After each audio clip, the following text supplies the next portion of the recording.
You know what I really like about Frieren? I can't exactly answer that.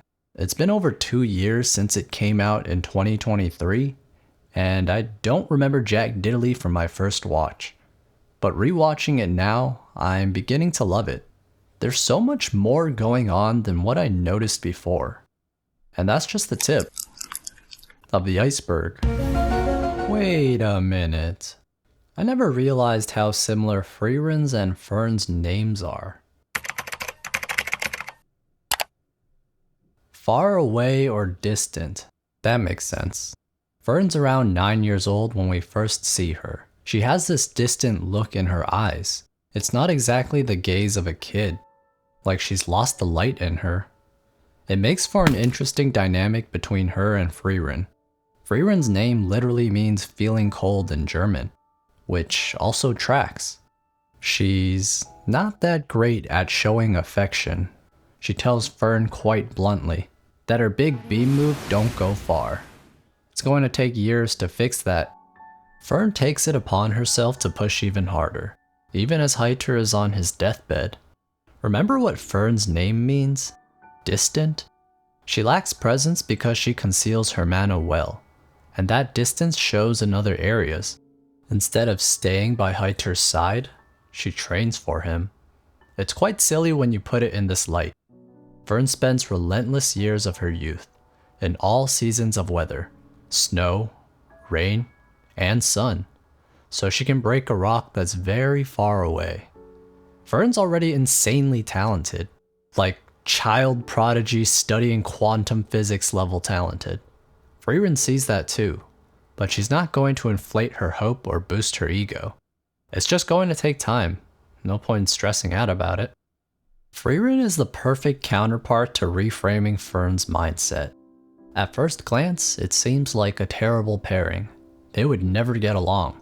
Why would you ever mix cold with cold? But it's an awesome pairing. Fern has forgotten how to slow down. She chases an endless excellence to mastering magic. They're both wildly impressive mages, no one can deny that, but they spend their time differently. In fact, it's a night and day difference. Frieren treats magic like it's her hobby. She's proud of collecting basic spells. Super niche and specific ones like cleaning statues or changing the taste of grapes.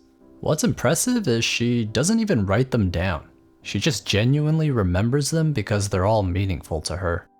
To Fern, it's incomprehensible. Why is Frieren spending so much time helping townsfolk? For some strange spells? That's a double waste of time. But Frieren's response is pretty rational. This is just how adventuring is. She takes her time walking to destinations, and in between, she spends it resting and collecting spells. It doesn't matter if it seems pointless to others, it's just a hobby. It's not too far off from how we operate. Life sounds like this grand playbook where we have to seek happiness and be successful. But at the end of the day, we're only told how to live. We all eat, sleep, and shit. That's all you have to do to survive life. Everything else is extra fluff, like showering. Don't do that. Frieren is really good at not chasing goals, but meaning finds her anyways. From pointless actions like helping an elderly clean a statue of Himmel. Frieren didn't set out to be reminded of Himmel that day, but she remembered something important. That she would be shown his hometown flowers one day. How is that possible? He's not alive anymore. Which begins her side quest. Frieren wants to honor Himmel by both cleaning the statue and planting his hometown flowers next to it. She's able to polish it from a spell that she collected earlier from one of those other pointless side quests. The other issue is that his hometown flowers are likely to be extinct now.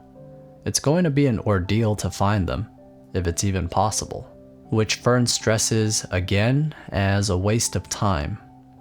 And Fern's not wrong. As good as it can be to take your time, Frieren does lack a sense of urgency. She understands that, and compromises on cutting it short soon. Fortunately, it pans out. They do end up finding the flowers. These little moments stack, the meaning behind them. All of those seemingly meaningless moments, cleaning a statue, using a very specific spell in order to do so, helping people, remembering people, they're all interconnected. It's all of that that allows Frieren to fulfill memories even after Himmel's gone. Moments that allow for connection. It doesn't quite make sense to Fern yet. She can't understand why Frieren would spend so much time on things that don't matter, collecting small, impractical spells instead of focusing on the bigger picture, on saving people, on projects that justify the effort. To Fern, it feels like wasted potential, like Frieren's being irresponsible with her gifts. Fern takes magic seriously, too seriously. She's still 15, but she's already speedrunning life.